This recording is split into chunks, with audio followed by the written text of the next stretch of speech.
chariots. Chariots in 40k.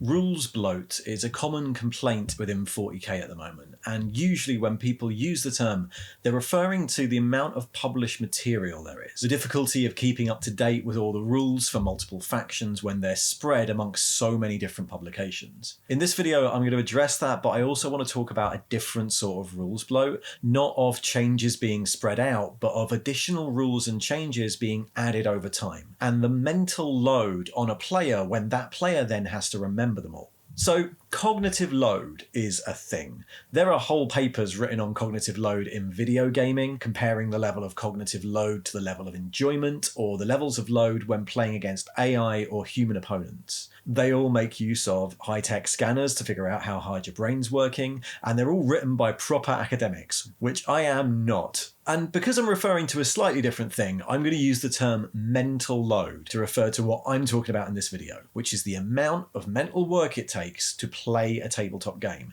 And to be even more specific than that, the amount of mental work it takes before you get to the point where you can make a tactical decision. To use a classic example, chess is a game where you can explain the rules and how all the pieces move in about 5 minutes. But once both of you know how to play, the actual game is about using the pieces well and anticipating each other's moves. You're not counting on your opponent forgetting some secret move your bishop can do, or prepping a different selection of pieces to give you an in-game advantage. The mental load I'm talking about, the stuff you have to remember before you can play the game, is pleasingly low. And that's the case with a lot of board games. They're not made for people who want to study rules. They're made for people who want to read the rules, remember the rules, and then play against their friends. But tabletop war games like 40k have a lot more pieces with a lot more rules than chess does. And it's interesting to see how various editions have attempted to deal with all those rules and the mental load that results. The example I'm going to use in this is from 3rd edition to 7th edition 40k,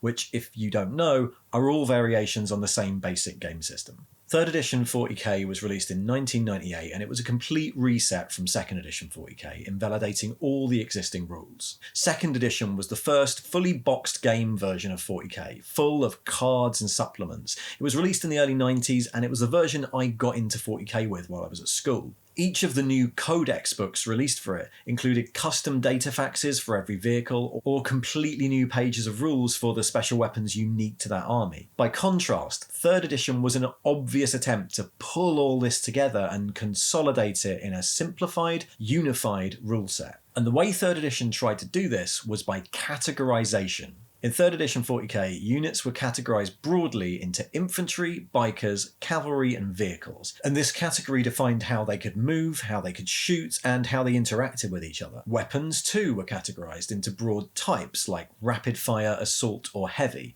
Bye-bye the massively complicated long and short range modifiers and custom charts of 2nd edition. Now a D-cannon is a heavy one blast weapon. This was way simpler, and it meant that codices of the time could be much smaller and much cheaper. No need for a separate bestiary and army list. All the rules a unit required could be in the unit entry. And there were other speed increases too. Psychic powers became essentially variant shooting weapons instead of the whole mini card game of 2nd edition. Cover moved from being a set of modifiers to a simple invulnerable save. But there was a problem with the way the categories were implemented. A lot of the categories didn't just change a couple of rules, they introduced whole new sequences of events to resolve things. For example, there was a familiar sequence of events for shooting, which involved rolling to hit, rolling to wound, rolling to save, and then taking casualties. But if you used a weapon with the blast category, then a whole other sequence of events was added, including placing a template, arguing with your opponent over who it covers, rolling for the partial hits, and then returning to the main shooting sequence. There was a different sequence for barrage weapons or template weapons, and you'd use a completely different set of events if you were shooting at a vehicle, which involved armor penetration and damage tables. Generally in 40k, the more you move, the worse you shoot, and for infantry this was what the weapon types did, but vehicles used a whole different table to achieve broadly the same effect. And as you can see from this, there were subcategories within categories.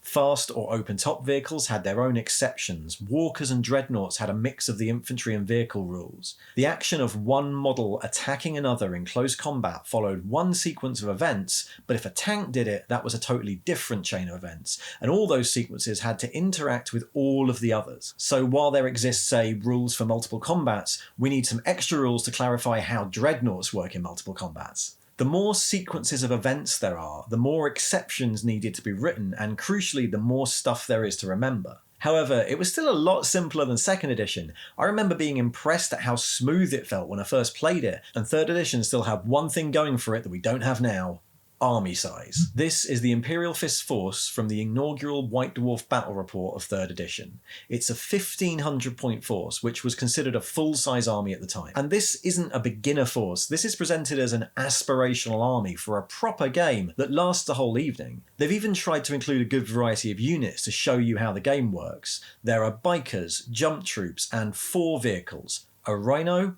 a land speeder with a heavy bolter, a dreadnought with an assault cannon, and the big centerpiece, a predator annihilator armed with las cannons, which at strength 9 were some of the strongest weapons in the game. The army includes 1 skimmer, 1 walker, and 1 single solitary blast weapon, this missile launcher. And with that in mind, all the rules above don't seem that crazy. Those blast template rules are just a fun exception once per turn. This selection of models in 9th edition would only be 1300 points, 2/3 of what you'd need for a full-size tournament army, and it's worth saying that a tournament scene didn't really exist. This game was written with the intention that most of its players would be playing around a friend's house after school. There's no rush.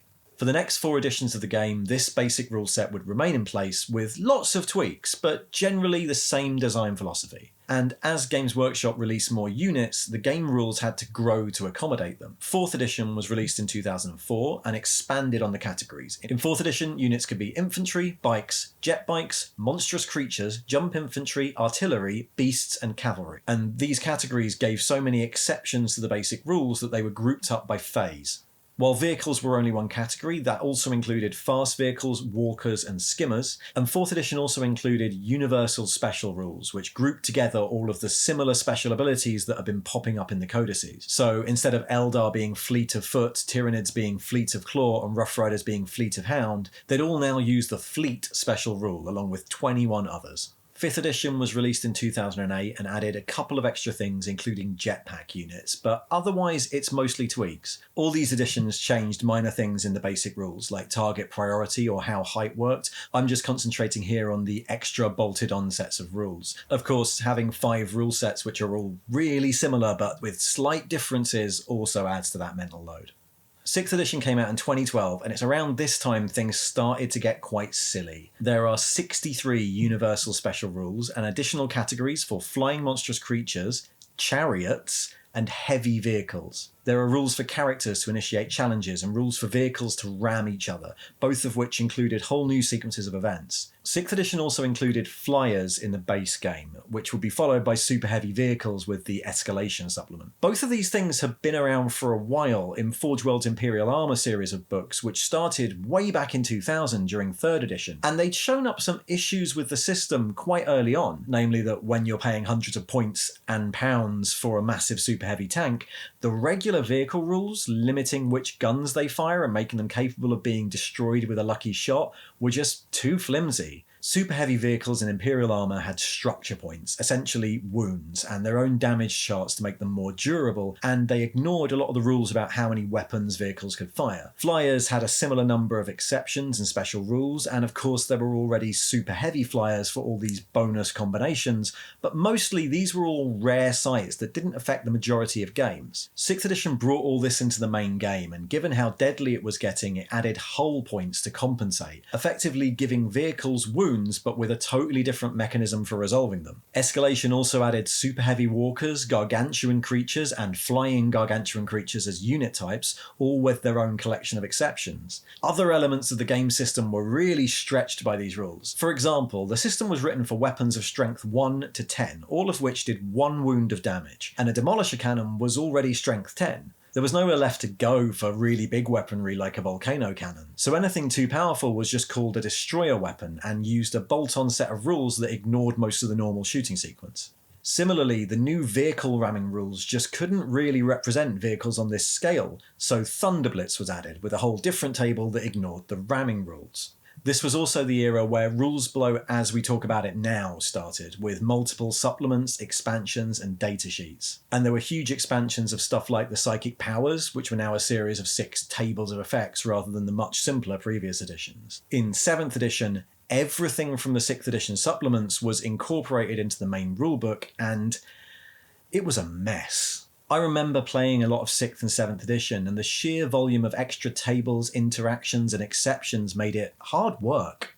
I've written a few game aids over the years, but nothing has been nearly as popular as the reference sheets I made for 6th and 7th edition, cramming the hugely complex sequences of events and all their exceptions and all the additional tables onto 8 sides of A4. Also, over the years, points values per model had come down, but the standard size of game had gone up to around 1850 points in 7th edition. And with 7th edition's formations and Decurion detachments, which gave you stuff like free transport vehicles, things that were interesting exceptions in 3rd edition became spam in 7th. Many people around this time switched to playing Horus Heresy, which still used the same rule set, but because it had fewer unit types, it used fewer parts of it. However, Heresy was also played at around 3,000 points, which introduced a whole other set of mental work. Overall, 3rd edition was a great set of rules and an improvement from 2nd edition, but it had 2 big problems. First, the systems it relied upon were built for a certain size of game and it didn't have much room to expand beyond that. Second, the design philosophy was built around minimizing stats and adding new systems or exceptions to existing systems to provide variation. So, as the game expanded, the number of systems increased exponentially.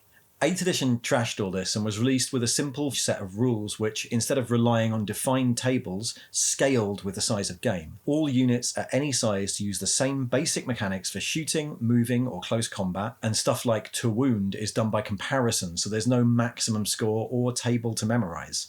Exceptions to this, like the fly keyword, were kept to a minimum. Of course, by the time 8th edition first came out, most people in the game didn't remember 2nd. They'd been playing these variants of 3rd their entire gaming lives, and there were huge criticisms about 8th edition being oversimplified. People mistook the lack of all those bolt-on extra rules for a loss of granularity, but in reality there wasn't much difference. All that messing around with blast markers mostly just resulted in 2 to 6 models getting hit anyway. Just roll a dice. When I first played 8th edition, it felt the most like playing an actual game that 40k had in decades, where you were trying to win by positioning models or anticipating your opponent rather than just by remembering the rules interactions they hadn't. The game has a much lower mental load than 7th edition or even 3rd edition, which for me makes it a lot more fun to play. As 8th edition and 9th edition have worn on, I think this tendency to add new tables and sequences has been pretty well avoided. The old rules bloat is there, of course, lots of documents, but I don't really think that's an issue. The guys at 40k Badcast make a really good point about how additional rules for new armies and units aren't really a problem for most players. I'm not a competitive tournament player, I don't need to know every enemy army's set of rules. If some rules for, say, Dark Angels Fallen appear in a supplement, then fine. It's good for the people who want to run that army, and I just don't need to know.